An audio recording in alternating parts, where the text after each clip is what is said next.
Mela, l-ewwel eżempju propja illi ħanibdew naħdmu fih żewġ batteries.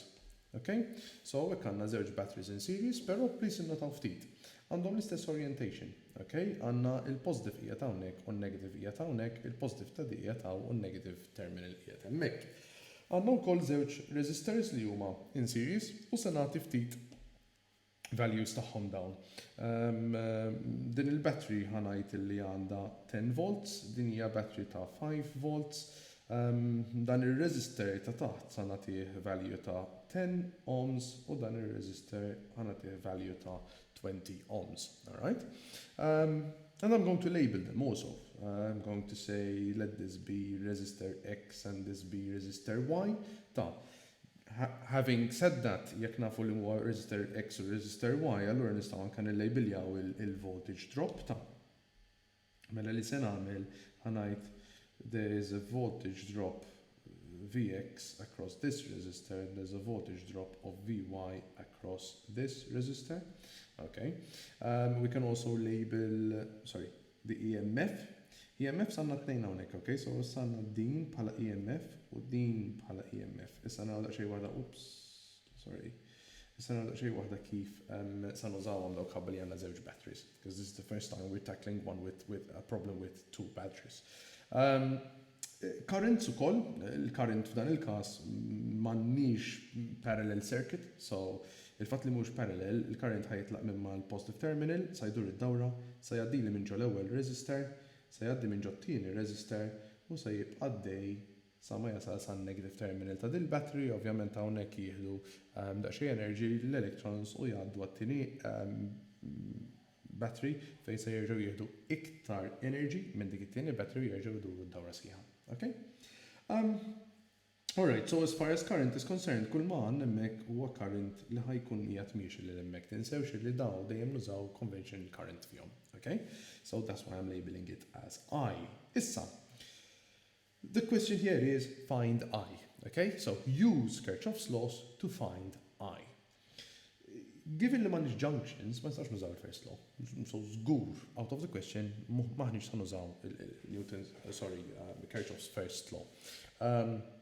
Nużaw però Kirchhoff's second law ħanna loop. Okay? U nistgħu nibdew nitkellmu fuq kif qed jitqasmu l-voltages. So li sa nibda xi ħaġa hekk. Sa ngħid applying Kirchhoff's second law to the circuit tal-każ mhux tul loop, I mean għax is-circuit tagħna huwa loop waħda. Alright, so nistgħu nirreferu għalih bħala circuit and not just a loop. Mela, so applying it to this loop. Kirchhoff's second law tajt il-summation tal-EMFs is equal to the summation of all the voltage that is being used in that loop. So fil-każ tagħna, EMFs għandna tnejn. Okay? Issa summation normalment we add them up, però rridu noqogħdu xi waħda attenti. Given u f'dal-każ tot mbagħad narawha case by case thing. Given that the positive terminal is here and it's pushing the current in this direction. Okay? U l-positive terminal qiegħed l-istess orientation u wkoll qed jinbottana l-current in that same direction, mela dawk it-tnejn li huma sa noħduhom as being positive EMFs.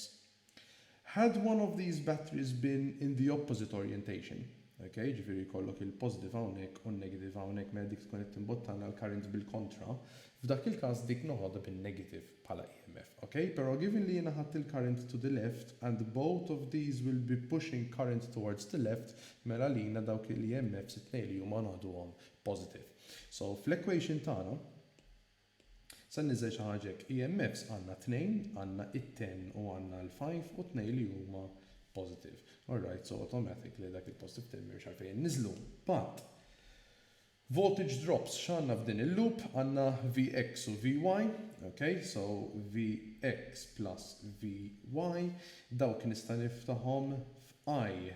Il-current li għaddej minn dak ir-resistor times Rx plus I times Ry.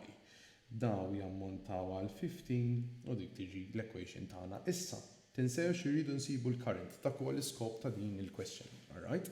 Mela dika l-equation sa tiġina 15 is equal to I sa niġbru common Rx plus Ry.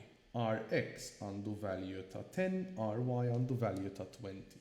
Mela 15 is equal to I Rx għetna 10, Ry 20. Mela mek total għanna 30. I. Now we need to find I. Mela I subject 15 all over 30. Dik tatina 0.5 amps, and that is our answer. Okay, and that is how we apply Kirchhoff's second law to a particular loop. Ovvjament, din għadna qed nagħmlu faċli, ħanamlu oħra kemm easy, u mbagħad nibdew intaqluha ftit ftit.